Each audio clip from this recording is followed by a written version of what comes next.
Greetings friends, today's story is about Susumu Nakoshi, a man who used to work for an insurance company, but because of his amnesia and loss of emotion, fate has forced him to become homeless, but one day they decided to help him. The movie is called Homunculus. Keep your eyes open and stay focused. Susumu, as usual, wakes up in his old small car and goes to visit his homeless friends. Today they had a grief. They lost a friend, who incidentally taught Susumu a lot, but he can't remember it because of his illness. Apparently he decided, as usual, to visit his favorite restaurant with a beautiful view, where his car can be seen below.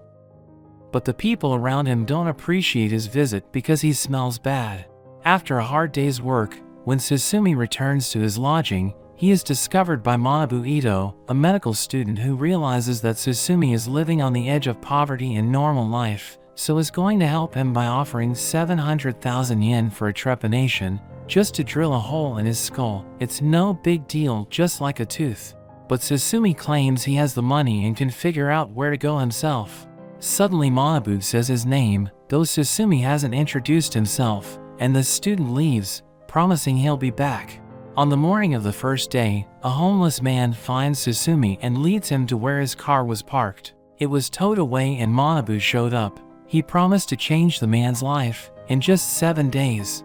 The men arrive at the lab of Manabu Ito, who is completely obsessed with such experiments, and after a short dialogue between the men, Susumu is moved to the operating table. Manabu talks about the urgent purpose of trepanation in empowering the brain by improving blood circulation, because even babies are born with a hole in their skull, but after a year and a half it heals.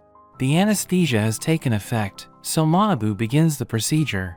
Susumu wakes up the next day in his car with money and a request to have dinner together from Ito. At the table it turns out that our student is conducting an experiment on revealing the sixth sense in man, so he offers to play a simple game in which he should guess which card has a star drawn on it. But he should only find it with the left side of his torso, so Susumu closes his right eye and finds that card. Outside, the men say goodbye and Susumu heads to his car.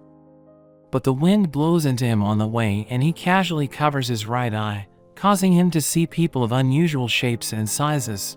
It is as if a global error has occurred in the matrix of the universe. The man behind him appears to be a robot, but it turns out to be a mob boss who now wants to cut off his little finger, but Susumu convinces him with his power not to, and the boss flees in tears. When Susumu returns to Manabu, he is amazed by his creation and asks also to look at him, but Susumu sees it as invisible. Day 3 of the experiment arrives. The man returns to Ito and they discuss our scientist's major findings. The ones he saw are called homunculi. They are experiences and traumas of people in physical form that only some people can see, so now it's up to them to find out how and why Susumu is the one who sees them. The guys come to a private place where they can watch real schoolgirls broadcasting themselves on the internet. But here Ito also likes one of the girls, in which Susumu sees a sandy creature, and they decide to follow her to the cafe, where our professor decided to meet a girl, and at this time Susumu watched them with his gift, and when the girl's sand began to transfer to the invisible Ito, she packed up her things and left.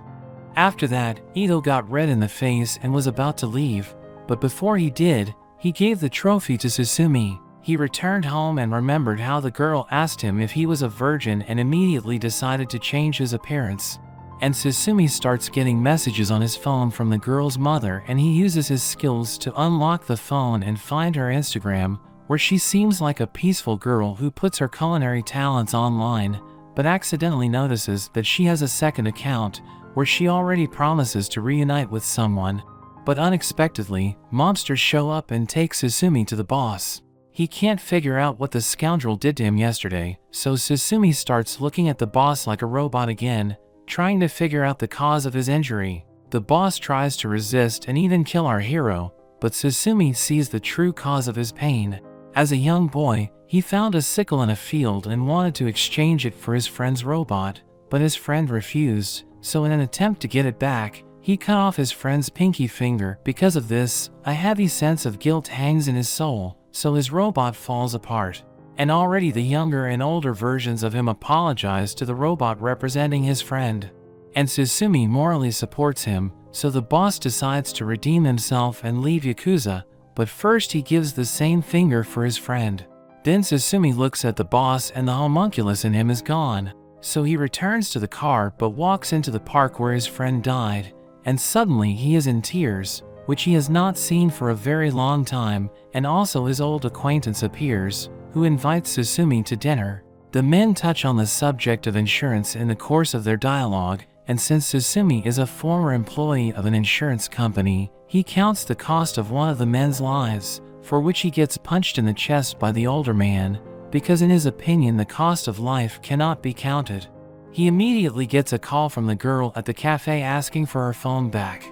He waits for her in his car, and when she sits down she realizes that he did read her correspondence and he tries to see her as a homunculus.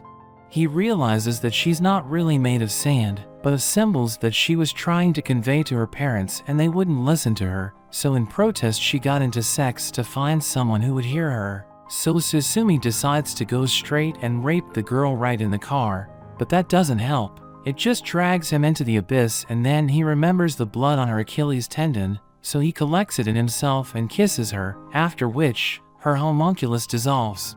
As immediately, her mother appears, but she doesn't scold them and walks away amazed at the way she raised her daughter. On the morning of the fourth day, Susumu got scared and went to the hospital to see Ito, where he looked at his new body parts and then noticed a new faceless homunculus, but it was a girl who looked at him as if she had not seen him for the first time. When Ito took him home, he told Susumu that he is now a homunculus himself because he helped people with their problems, absorbing them like a sponge, which can only be described as a breakthrough in psychotherapy, and the subject of his previous experiment drew this portrait before she committed suicide. That's when Susumu breaks down, demanding that the hole in his head be closed. But before he does, he first asks to see his essence. Susumu returns to the car and searches for something about that girl. It turns out he met her in a bar and spent some time with her, and even the car turns out to be her property. He arrives at the hospital where he last saw her, and then Nanako shows up. She, like him, has lost her memory, so he asks her to go with him. At the entrance, Ito calls him, but he decides not to answer the phone, and they go together to his apartment, where they used to be together, and Susumu tries to restore Nanako's memory, and he succeeds, but suddenly she has bloody visions of another girl. But Susumu manages to calm her down and kiss her, and Ito never gets an answer to his call. The sixth day of the experiment arrives. Susumu wakes up with a feeling of freedom and realizes that he no longer sees other people's body parts on him, and Nanako lies next to him with the same mark as his after the trepanation. So he rushes to Ito, but he's not home. In the midst of his search for papers, a call comes from Ito. Susumu informs him that he is cured, but Ito convinces him that a homunculus now lives in him, building his reality. Nanako was also his patient, but unlike him, she had not seen anyone but was seen, so she needed protection, but since Susumu himself no longer sees them, he cannot protect her, which means his brain was wrong in his experiment.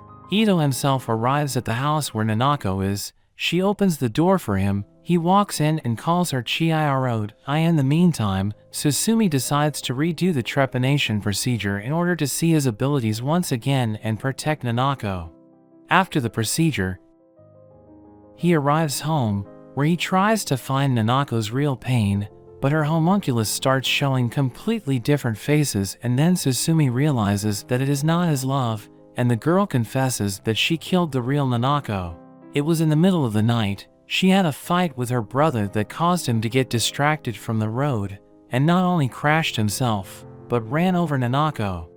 The couple Susumu and Nanako argued that night that he was too empty for her and she left, and when he finds his papers that he was alive after the miscarriage, decides to chase her, but she lashed out and got run over by the wheels. He then meets Ito, who is told that his homunculus is not invisible, but simply consists of water and bubbles appear when he gets nervous. Susumu tries to find Ito's pain point and sees Ito forming into his water father, whom he saw in the pictures, and a goldfish swimming in it. Ito tries to walk away saying it is his father's hobby, but he holds him back and asks who his father loved more than him or the fish, and then there is a crackling sound. As a child, Ito's father was more fond of the fish than his son, so he got back at him by smashing her aquarium. Here Ito accepted defeat and begged for help, as he was the only one to see him out of all his past subjects. Day 7 of the experiment has arrived. Tools are lying around and Ito follows onto the roof, where it is seen that he has lost an eye. Apparently this is how he paid for his father not noticing him as a child. We are then taken to Susumu, who as we can understand has taken Chihiro instead of his beloved Nanami, and traveled far away from this town. Subscribe to the channel, like and comment on the video. I'll definitely answer you. Thank you for watching, and I'm not saying goodbye.